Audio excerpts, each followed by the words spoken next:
गुमराह एपिसोड 141। उसको वहीं छोड़कर मैंने कार को फिर अमृतसर की तरफ भगा दिया। रात कुछ ज्यादा ऊपर उठ गई थी। सुबह के 4 बज चुके थे। कुछ ही देर बाद मैं उसी ज़ेली सड़क पर चलता हुआ खालसा कॉलेज के पास जा पहुंचा। अब मैंने कार छोड़ देने का फैसला किया। मैं उसको अपने साथ नहीं रख सकता था। कार नई थी मगर मेरी नहीं थी। पुलिस उसके पीछे लगी होगी। वो किसी भी जगह मुझे रोक सकते थे। ऐसा तो मुमकिन ही नहीं था कि उन्हें मल्होत्रा के अगवा की खबर ना मिल सकी हो। मैंने कार कॉलेज की अकबी दीवार के साथ खड़ी की और चाबियां वहीं रहने दी। फिर वहां से मैं तेज तेज कदम उठाता हुआ शहर की तरफ चल दिया। मैं कोई 2 फरलांगी आगे निकला होऊंगा कि मुझे एक टैक्सी नजर आ गई। मैंने उसको रोका तो उसमें 2 सवारियां और थी। पता नहीं वो कहाँ जा रहे थे। फिर भी मैं अगली सीट पर बैठ गया तो ड्राइवर बोला, आपको कहाँ जाना है? मुझे जरा हॉल बाजार उतार दो। जी बहुत अच्छा। ये सवारियां स्टेशन जा रही हैं। मैंने सोचा आपको भी साथ बैठा लूं। आपको एतराज तो नहीं है? आखिरी जुमला उसने टैक्सी में मौजूद सवारियों को देखकर कहा। वो दोनों सिख थे और अपने किसी काम से स्टेशन जा रहे थे। वो हंसकर बोले, क्या हर्ज है? किसी का काम हो जाए तो इससे अच्छी बात क्या होगी? जब मैं होटल पहुंचा तो मैंने देखा कि आबी बड़े गेट के बाहर सड़क पर खड़ा है। ड्राइवर ने गाड़ी रोकी तो मैं उसको कुछ भी ना दे सका। मेरे पास पाकिस्तानी करेंसी थी। हमें वो फौरन बदल लेनी चाहिए थी। यार मैं कितने पैसे दूं? नहीं बाबूजी खैर है। सुबह सवेरे पुण्य का काम हो गया, यही बहुत है। ये कहकर उसने गाड़ी आगे बढ़ा दी। आबी ने अभी तक मुझे नहीं देखा था। उसका ध्यान दूसरी तरफ था। मैं टैक्सी की ओर से निकलकर अचानक ही उसके पास जा पहुंचा। ओए तू कहाँ पागल होता फिर रहा है? सब खैरियत तो है ना? हाँ, हर तरह से खैरियत है और तुम्हारी खैरियत नेक मतलूब है। आओ अंदर चलकर बात करते हैं। ये कहकर मैं उसे अपने साथ लेकर होटल की तरफ बढ़ा। अंदर मत जाओ, पुलिस के सिपाही किसी को तलाश करते फिर रहे हैं। पता नहीं क्या मामला है। ओए बेड़ा गर्क, ये तो बहुत बुरा हुआ। हमें फौरन यहाँ से निकल जाना चाहिए। आओ इधर।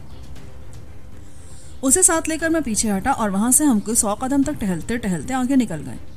कि यहाँ कैसे आ गए और तुम इनसे बच कैसे गए? मैं कोई 1 घंटे से बाहर हूँ। वो मेरा ख्याल है लोगों के कमरों की तलाशी ले रहे हैं। समझ में नहीं आता कि वो किसे ढूंढ रहे हैं। आबी को साथ लेकर मैंने एक बगली गली में कदम रखा और फिर हमने अपनी रफ्तार तेज कर दी।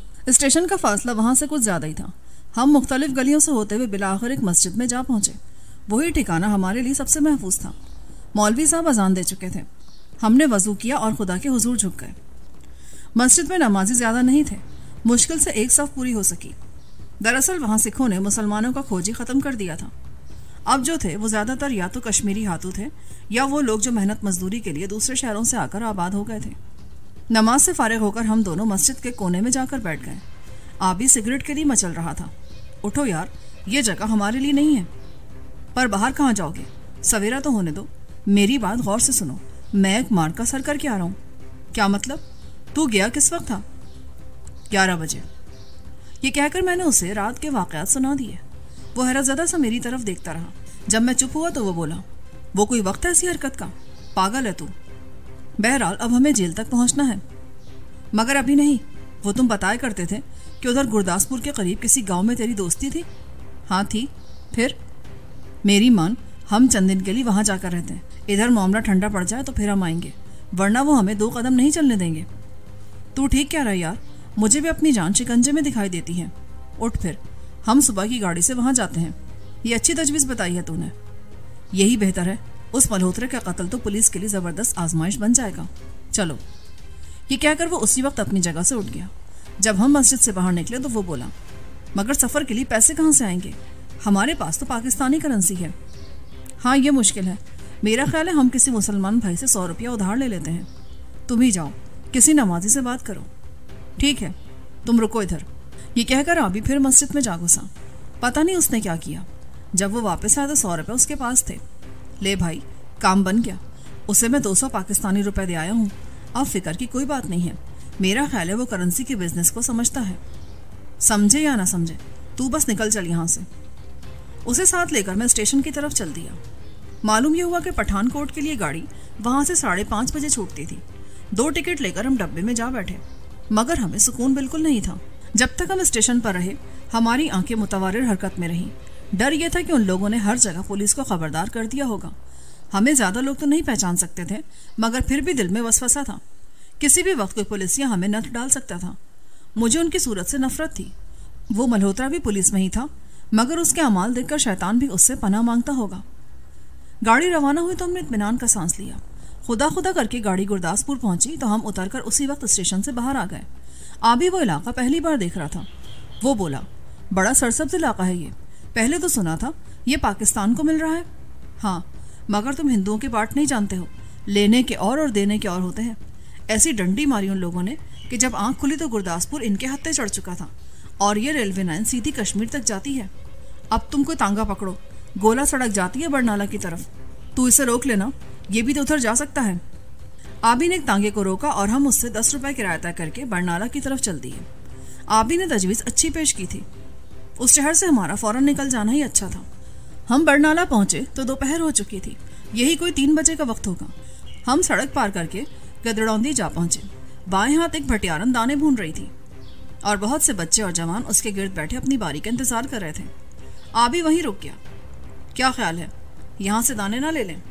नहीं यार, कोई वक्त वेला देखा कर, यानी ये भटियारन भी तेरी नज़र में आ गई, चल आगे। मगर ऐन उस वक्त कलवंती मुझे गली में भटियारन की तरफ आती दिखाई दी। उसके हाथ में दानों की बड़ी सी पोटली थी। वो सब्ज रंग की कमीज शलवार पहने थी। वो झूमती हुई आगे बढ़ी तो एकदम हमारे सामने आ गई। हम गली को तकरीबन रोक कर खड़े थे। सबसे पहले उसकी नज़र हमारे पाँव पर पड़ी और फिर वो हमें देखने के लिए ज़रा देर के लिए दीवार के साथ लग गई। उससे मेरी नज़रें मिली तो एक अजीब सी भेदों भरी मुस्कुराहट उसके लबों पर उभरी। तुम, ये मैं क्या देख रही हूँ शेर सिंह जी? मैं फिर आ गया हूँ कलवंती, क्या हाल है तेरा? बिल्कुल ठीक, पर तू इधर कैसे आ गया? चल मेरे घर, मैं इधर भट्टी की तरफ आई थी, अब ये काम फिर कर लूँगी। उसने दीवार से टेक हटाई और नहायत बेतकल्लुफी से उसने मेरा हाथ पकड़ लिया।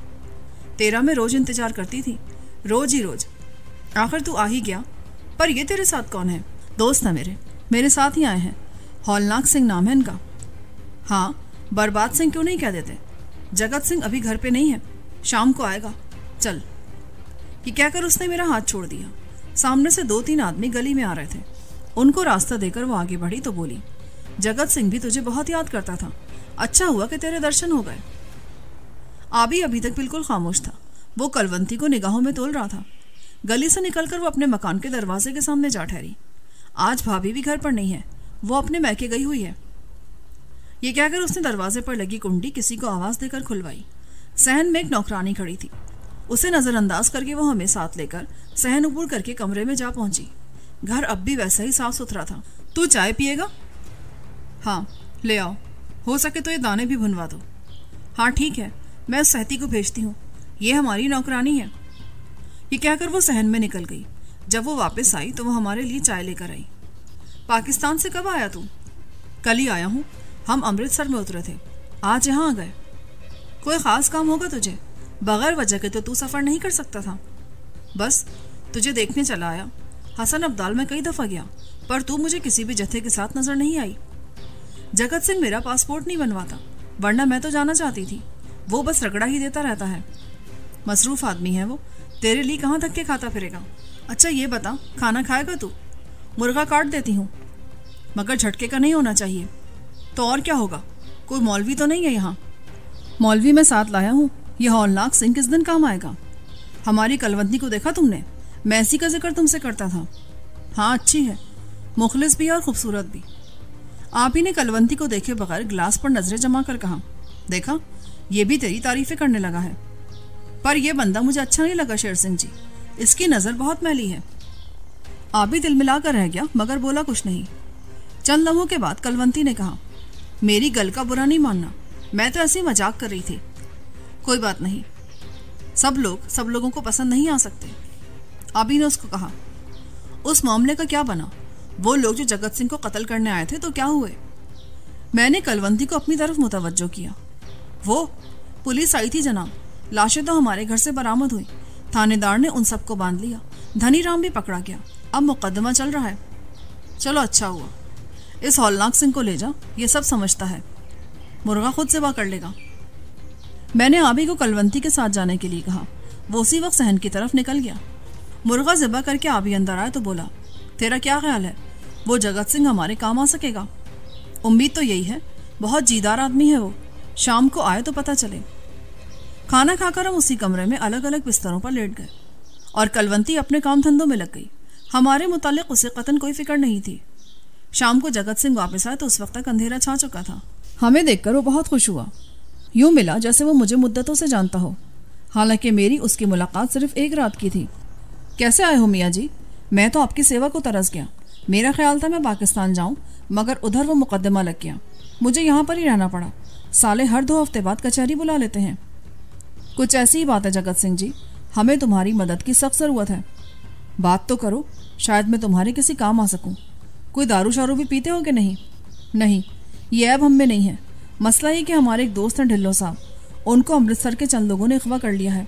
उनमें एक नाम मल्होत्रा का है, वो पुलिस अफसर था। दूसरा आदमी भंडारी है, वो अमृतसर की एक सियासी पार्टी का सदर है। ये काम उन दोनों ने किया है। कुछ और लोग भी उनके साथ शामिल हैं। पता ये चला कि ढिल्लो साहब आजकल जेल में हैं और अभी तक किसी भी अदालत में उन्हें पेश नहीं किया गया। हम उन्हें लेने के लिए आए हैं। ये तो बड़ी गड़बड़ वाली बात है। ढिल्लो पर कोई मुकदमा तो उन्होंने ज़रूर कायम किया होगा। कि तो लाजमी बात है। उनका एक आदमी बदरी ढिल्लो की हवेली में मुलाजिम हो गया था। वो अपना नाम बदरुद्दीन बताता रहा। उसी ने ये काम किया है, मगर अब वो इस दुनिया में नहीं रहा। ढिल्लो पर मुकदमा उन लोगों ने बलबीर सिंह के कत्ल का कायम किया होगा। उस आदमी को मैं पाकिस्तान ले गया था। वो पाकिस्तान की पंजाब पुलिस में बिलाल आका के नाम से काम करता था। मल्होत्रा ने ढिल्लो को इसी सिलसिले में बांधा हुआ है।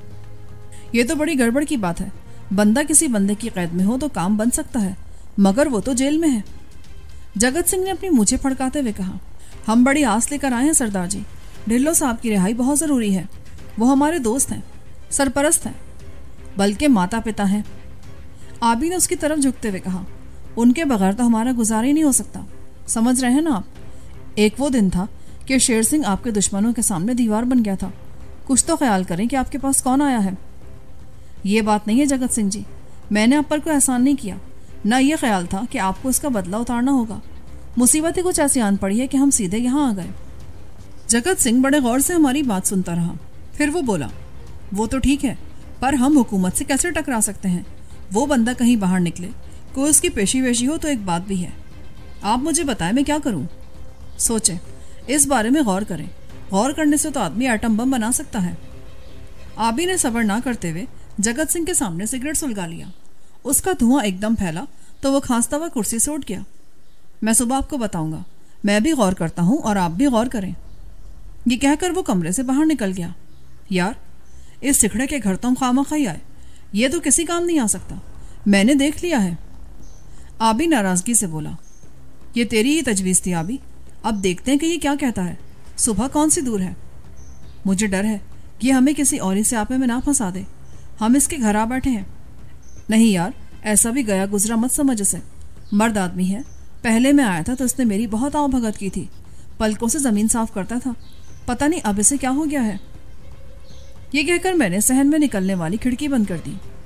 जगत सिंह सहन में रुका नहीं, वो सीधा बाहर निकल गया।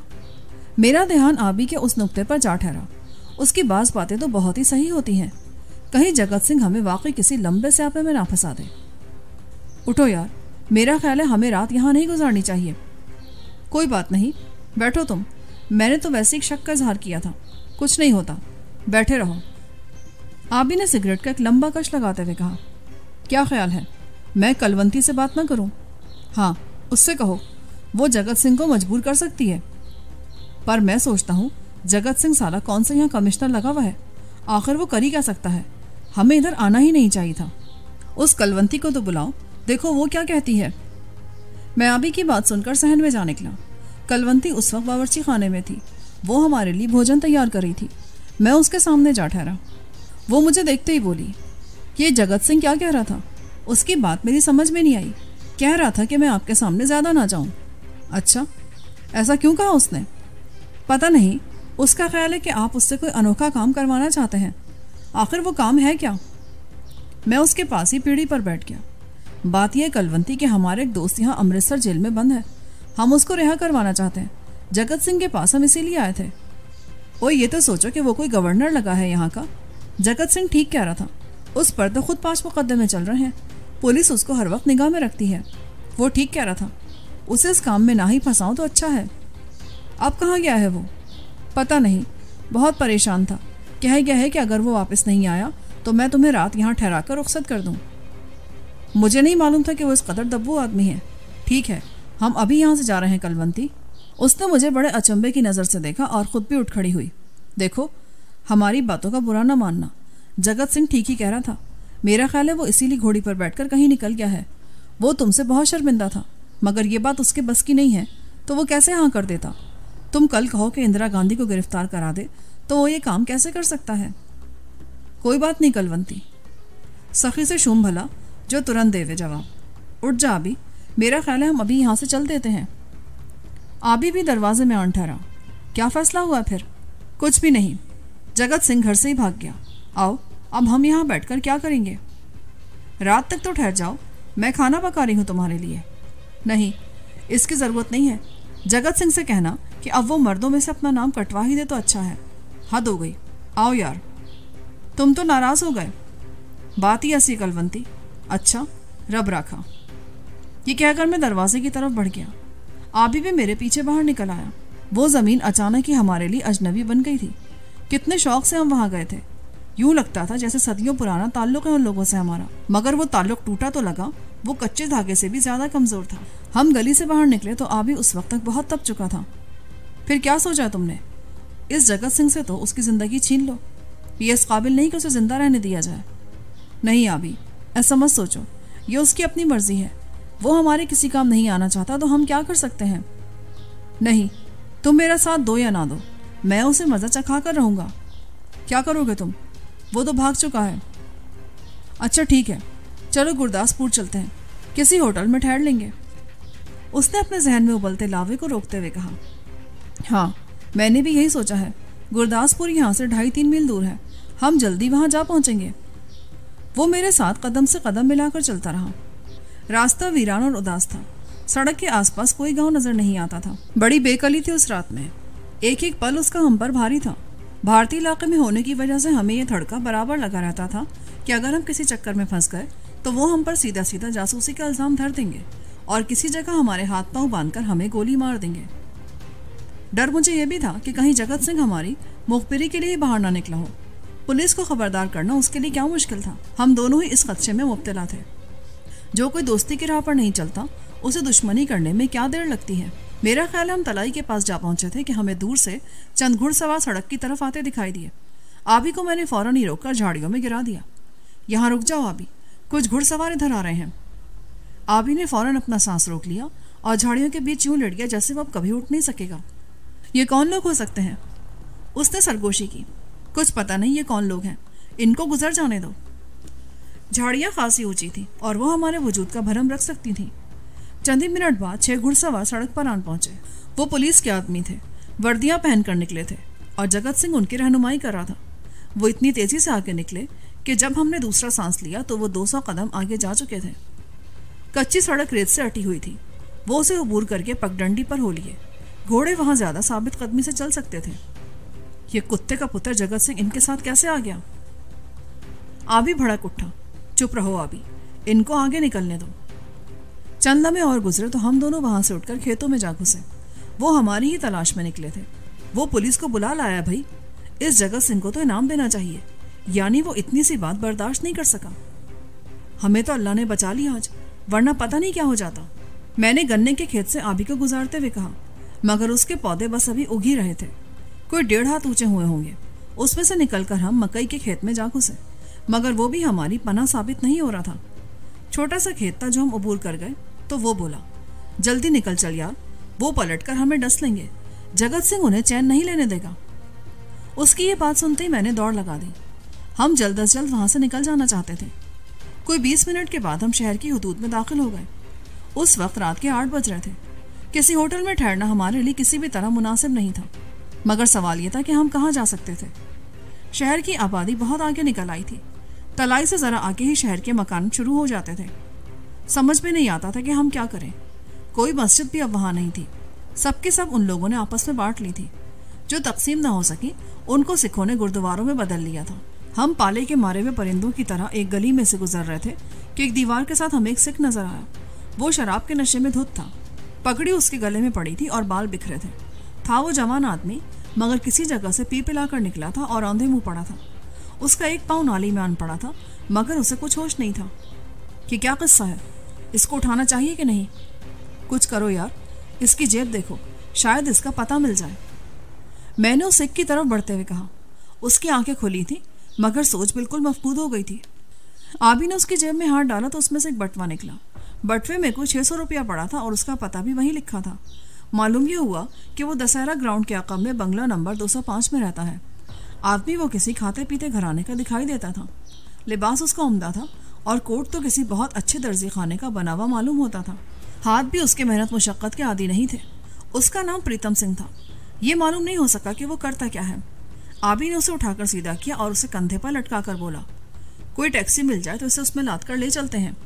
हाँ, आओ सड़क तक आ जाओ, शायद कोई टैक्सी मिल जाए। ये तो बिल्कुल बेहोश है ना?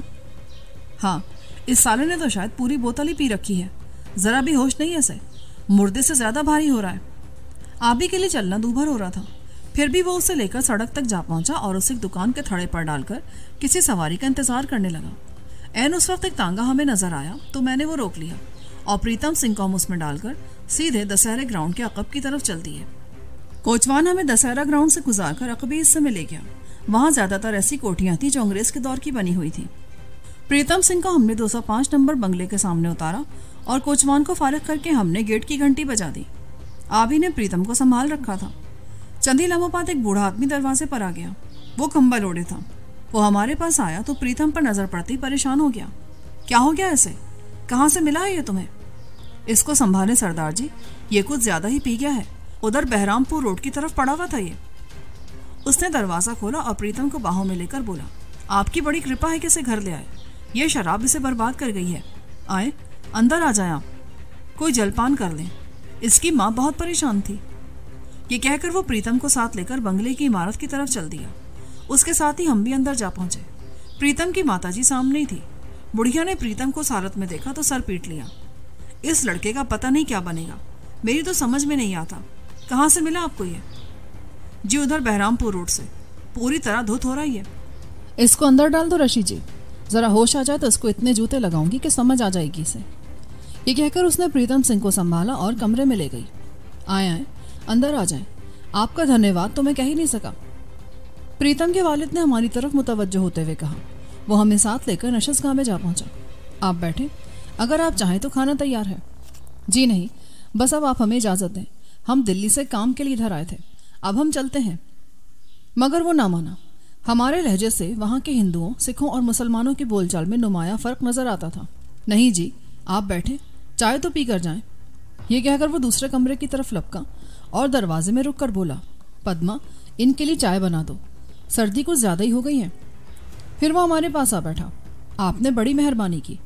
दिल्ली से आप आज ही आए हैं? हाँ, कुछ कारोबारी मामला था। अब हम वापस ही जा रहे थे कि ये प्रीतम सिंह हमें मिल गया। इस वक्त तो कोई गाड़ी नहीं निकलती, आप कहाँ खराब होते फिरेंगे? रात यहाँ गुजार ले, सुबह की गाड़ी से चले जाएं। ये भी हो सकता है, मगर आप कहाँ तकलीफ उठाते फिरेंगे? आपको बड़ी जहमत होगी। जी नहीं, मुझे तो खुशी होगी आपकी सेवा करके। मैं आपके लिए बिस्तर बिछा देता हूँ, जैसे आपकी मर्जी। क्या ख्याल है पीरजादा साहब? ठीक है, हम इधर ही ठहर जाते हैं। आपने अब तक अपना तारुफ नहीं करा श्रीमान जी। मेरा नाम उधम सिंह है, पब्लिक वर्क्स का ठेकेदार हूँ मैं। अच्छा, तो ये बात है। मेरा नाम पीरजादा है और ये हाशिम खान है। हम गल्ले का कारोबार करते हैं। इतने में उसकी मुलाजमा पद्मा हमारे लिए चाय ले आई। उसके साथ ढेर सारे फल भी थे। पहले हम तीनों ने चाय पी, मगर उधम सिंह खाने के लिए बराबर हमारे पीछे पड़ा रहा। कोई 10 बजे तक हम खाने से भी फारिग हो गए तो उधम सिंह ने हमारे लिए दूसरे कमरे में 2 बिस्तर डाल दिए। वो हम पर कुछ ज्यादा ही मेहरबान नजर आता था और उसके वहमो गुमान में भी ये बात ना थी कि उसने किस किस्म के लोगों को घर में जगह दे दी है।